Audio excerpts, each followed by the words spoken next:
Hola, ¿cómo están? Bueno, mi nombre es José Miguel. Yo soy una persona autista titulada de Pedagogía en Educación Diferencial. Bueno, les comento que actualmente no me encuentro trabajando en lo que estudié. Salí de la universidad el año pasado y bueno, igual el certificado de título, bueno, eso me lo dieron en enero y el título oficial el 3 de junio por ahí. Y bueno, hasta la fecha no logré encontrar trabajo en lo que estudié. De momento igual estoy participando en una fundación de inglés con inclusión laboral, pero no hemos visto la etapa como el trabajo y ese tipo de cosas, en qué cosas podría trabajar, si que al final se da la opción dentro de la fundación que puedo trabajar lo que estudié o no. Bueno, igual no tengo problema en trabajar en otra cosa, pero aún no me he puesto a ver bien en qué otra cosa podría trabajar. Pero bueno, aquí les voy a hablar de otra cosa. En este video vamos a hablar acerca de, espérenme un poco, vamos a hablar acerca del autismo y la desregulación. Y para esto les voy a leer una información que encontré en internet. Y bueno, eso. Bueno, esta información es de Neurodiversidad ONG, si no me equivoco es como una ONG de neurodiversidad, algo así, pero de Argentina parece, pero bueno, les voy a leer la información que sale por aquí, ¿ok? Bueno, dice, la autorregulación. La autorregulación es una habilidad que nos permite alterar. Espérame. La autorregulación es una habilidad que nos permite alterar, modular. La autorregulación es una habilidad que nos permite alterar, modular, inhibir lo que pensamos, sentimos o hacemos. Y hay cuatro tipos de autorregulación: emocional, conductual, sensorial y cognitiva. Bueno, la regulación emocional tiene que ver con el tema como de las emociones y cómo se siente uno, cómo uno expresa sus emociones y todo ese tipo de cosas. Lo conductual tiene que ver un poco con el tema de la conducta y aquí como que entra igual esto como el conductismo y ese tipo de cosas, como uno va moldeando su conducta entre comillas, como poder ir adaptándose entre comillas, aunque claro, la conducta igual puede ir variando y cambiando según el contexto en que uno se encuentre. Bueno, también está lo sensorial. Y bueno, dentro del autismo se dan estos perfiles hipersensibles. Bueno, lo hipo es como, no sé, necesitar mucho de algún estímulo para recién poder sentirlo, porque, claro, si uno recibe un poco de cierto estímulo, como que no lo siente mucho. Y la hipersensibilidad, cuando esos estímulos que, no sé, quizás para otros son pequeños, para ti pueden ser muy abrumantes. Y bueno, lo cognitivo supongo que tiene que ver como con esto como bueno, el intelecto entre comillas, y bueno, ese tipo de cosas. Bueno, aquí le voy a seguir leyendo lo que sale aquí, que es de Neurodiversidad ONG. Bueno, ahí me fui un poco por otro lado porque quería tratar de explicar bien algunas cosas. Bueno, aquí dice que la autorregulación es algo así como un termómetro. Cuando estamos en justo medio podemos funcionar bien, pero en los extremos suelen aparecer problemas. Que el estado de autorregulación, el estado de cuando uno está autorregulado es como un termómetro. O sea, eh, bueno, cuando estamos en nuestro estado así regulado, estamos bien. Pero si uno claro, como que si ese estado va cambiando, ahí aparecen problemas. O sea, cuando hay como un estado de regulación, cuando uno ya no está regulado.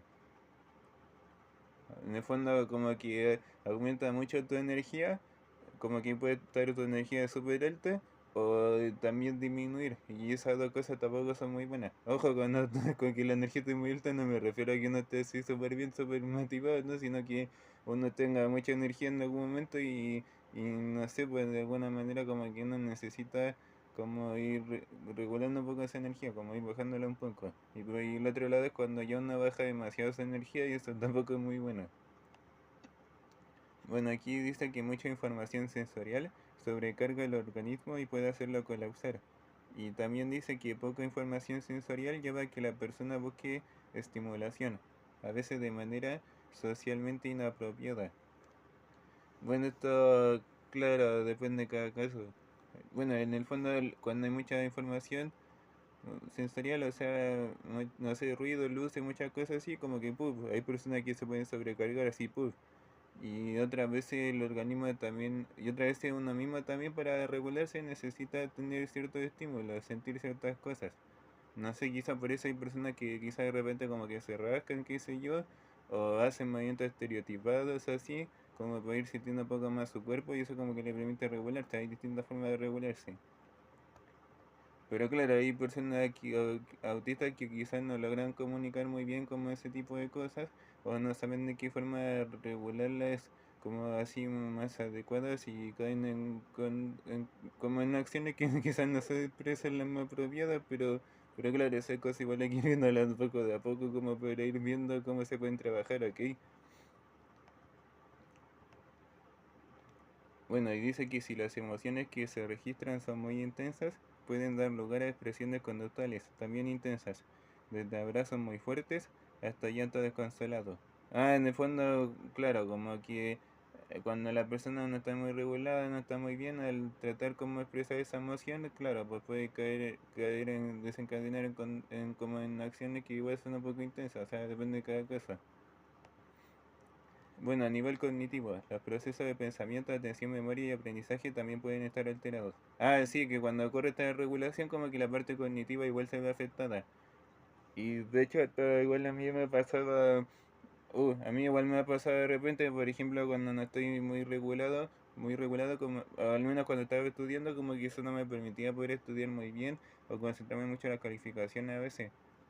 Bueno, que yo considero que las notas no siempre son lo más importante, pero de alguna manera como que no me permitían esas cosas, poder concentrarme en mis estudios cuando no estaba muy regulado.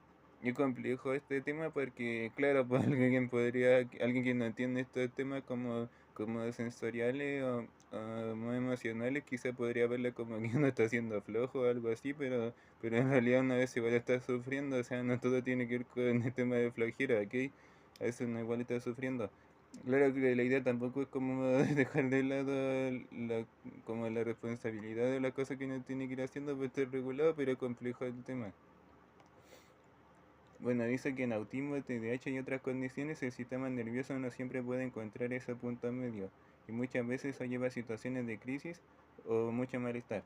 En el fondo que, claro, quizás como que en estas condiciones, en esta neurodivergencias es un poco más complicado como llegar a un estado regulado, entre comillas, como de completa regularidad y eso igual va generando malestar, como lo que yo le explicaba de repente, porque cuando uno no está muy regulado, o uno no le permite ir poder haciendo las cosas que tiene que ir haciendo y a veces complejo como tratar de comunicar ese tipo de cosas, porque claro, pues hay como mucha estima, mucho prejuicio y tampoco se sabe si la otra persona logrará entender lo que uno le está pasando, no, a veces uno ni siquiera puede comunicar esas cosas cuando uno no está regulado, cuando uno se regula. Miren, aquí explico un poco cómo es esto de la desregulación para los que no tienen ni idea de esto o quieren saber de qué se trata, ¿ok? Por ejemplo, para saber cómo uno se siente cuando está desregulado, y dice, imagina sentir un calor insoportable y no poder abrir una ventana. O sea que tiene mucho calor y no puedes abrir una ventana. O que una alarma nos ensordezca y no la podamos apagar. Algo así se siente no poder autorregularse. Claro, como que uno está así como que ¡buah! Está en un estado de alerta y uno no puede hacer mucho en ese momento para poder relajarse, así como que ¡pum! Y dice, además del malestar que experimentamos muchas veces las personas a las que nos pasa esto, también se juzga como el comportamiento que tienen las personas en ese momento, como que son caprichosas o berrinchudas. Bueno, aquí trata como de explicar que quizás no todas las conductas que ven por fuera son como un tema conductual y a veces hay otras cosas que también hay que ir analizando, pero claro, igual no es tan sencillo este tema, ¿ok? Y dice que ante una situación de desregulación lo primero que se necesita es empatía. Bueno, aquí empatía es como tratar de entender que la otra persona realmente no se está sintiendo bien, ¿ok? Entonces, claro, pues quizás a veces antes de ir al tiro como a corregir la conducta hay que primero tratar de que la persona como que se pueda ir regulando entre comillas, como que se puede ir calmando, relajando un poco y ya después como aplicar, oye ya quizás no debiste haberlo hecho, qué sé yo. Pero claro, depende. Bueno, justo se había acordado el video. Bueno, como le explicaba, aquí esto de tema igual, lo último que le estaba diciendo que igual depende de cada caso, ya que pueden haber veces que quizás esa como conducta, sino que se puedan por fuera, quizás no tengan ningún factor conductual y sean más un tema sensorial o comunicativo, como tratar de escapar de una situación. Eso no quiere decir que no se pueden ir trabajando, pero que depende de cada caso. Bueno, habrá veces que quizá hay cosas que sí hay que ir trabajando y otras veces más que trabajar como que hay que entender un poco que quizás realmente esa persona no se está sintiendo bien en ese momento y como ya les decía, pues esperar a que llegue ese momento en que se puede ir relajando, calmando, o ir viendo a poco cómo poder hacer que esa persona se sienta como un poco más tranquila, ¿ok? Y bueno, eso les quería tratar de decir. Bueno, eso espero que les haya gustado el video, ¿ok?